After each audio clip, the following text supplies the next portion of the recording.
Everything was very quiet. Thomas didn't know what to do. Then he heard a voice. Hello? Thomas looked around. There was no one there. He waited, hardly daring to puff. Hello? Thomas looked around again. He couldn't see anyone. The voice seems to be coming from the bushes.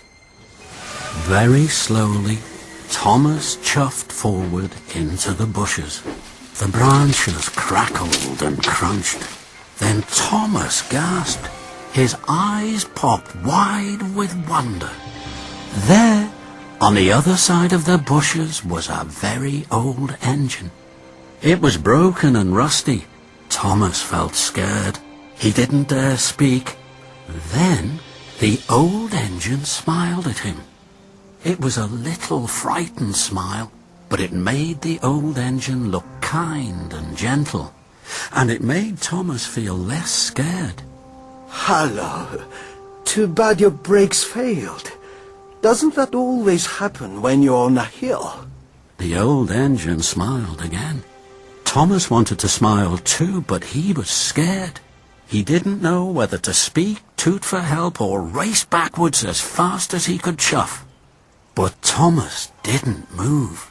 He couldn't take his eyes off this extraordinary engine. Hello, my name is Thomas. My name is Hiro. Thomas wasn't sure what to say next. He had never met an engine as old and strange as Hiro. Why are you here? Where have you been? That's a very long story. Do you like stories, Thomas? Yes, the little engines in the hills tell me stories all the time. Then, I hope you will like mine. I came here a long, long time ago from another island. I was one of the first steam engines to arrive on Sodor. Thomas was amazed. Where is your island? My island is a long, long way away. There are mountains and snow and sea. There are lots of railways. I was the strongest engine at home. I was called Master of the Railway. How did you get to Sodor? I came in a very big ship. The journey lasted many days and we sailed many seas. When I arrived at the docks, it didn't look at all like home. What was Sodor like then? It was very quiet. I was the only engine on Sodor. They called me Master of the Railway here too. I was very happy. What happened? I started to break down. The mechanics didn't have parts for me. So, I was put in a siding. I had to wait for parts for my island. I waited and waited.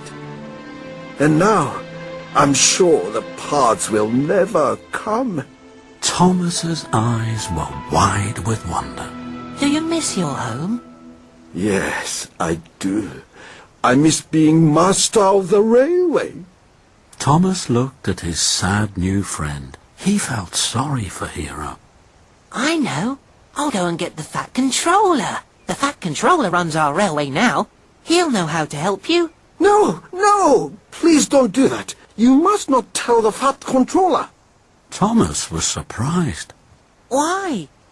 I'm an old engine that cannot be repaired.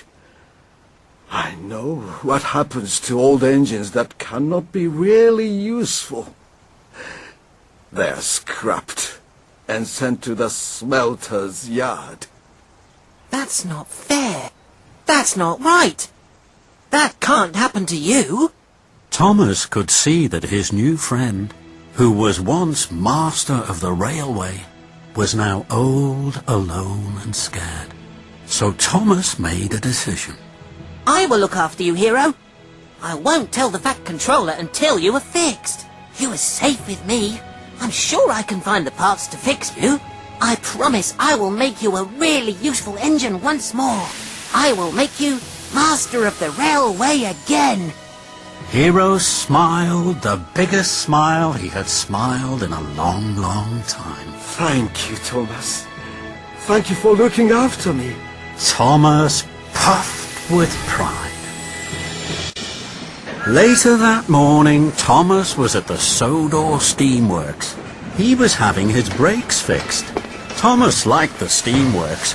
There was hustle and bustle, sparks and spanners. It was lively and friendly, and there was Victor. Thomas liked Victor. Thomas, tell me, my friend, what were you doing there in the middle of nowhere, pulling 7 loaded flatbeds? Are you crazy? Next time Spencer tells you to do something silly, do me a favor, will you? Say no. Okay, Victor.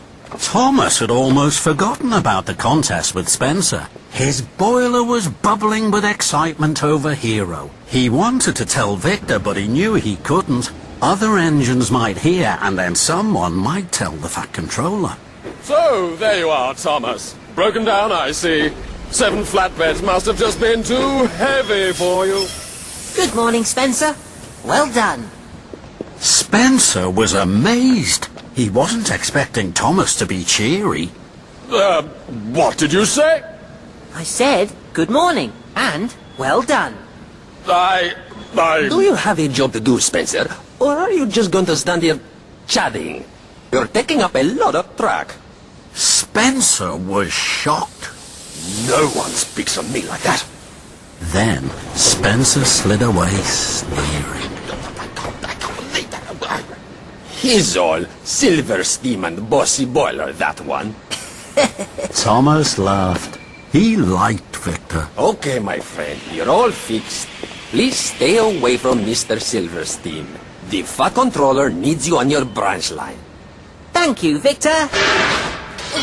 Sorry, boss. Oh, Kevin, what are you doing? How many times do I have to tell you? You don't drop things, you lower things. Slowly, slowly, gently, gently. Yes, boss. Sorry, boss. I was trying, boss, just to slip me hook. Behind Kevin, Thomas saw something very interesting. A wagon with an old piston cylinder on it. That would be good for Hero. I wonder if Victor would let me have it. Thomas puffed away, excited. That afternoon, Thomas was busy on his branch line. He wanted to finish his jobs as fast as he could puff. Tell me all about the contest, Thomas. I'm sorry, Percy. I can't stop. I've so much to do. I'll tell you all about it later. Percy was disappointed. Bye then, Thomas. Later, Thomas puffed back to the Sodor Steamworks. He was pleased to see it was very quiet. What's going to happen to that old cylinder, Victor? That heap of old junk, it's just taking up space. Shall I take it away for you? Aren't you too busy, my friend? No, I can take it easily. Would you like an helping hook? No, thank you, Kevin. So Thomas was coupled up to the flatbed, and he chuffed cheerfully along towards the track that led to Hero. Then he heard the clatter of wheels and pounding pistons of a big engine behind him. It's Spencer. I don't want him to see me. He'll wonder what I'm doing with this old cylinder. Thomas huffed and puffed as fast as he could towards a siding. His boiler bubbled as he slowed to a stop. Tall trees hid Thomas from the main line. Spencer's rattle and roar came closer and closer as he rolled by. Then Spencer stopped and reversed.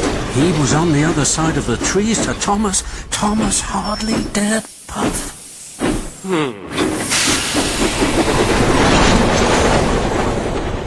Bust my buffers. That was close.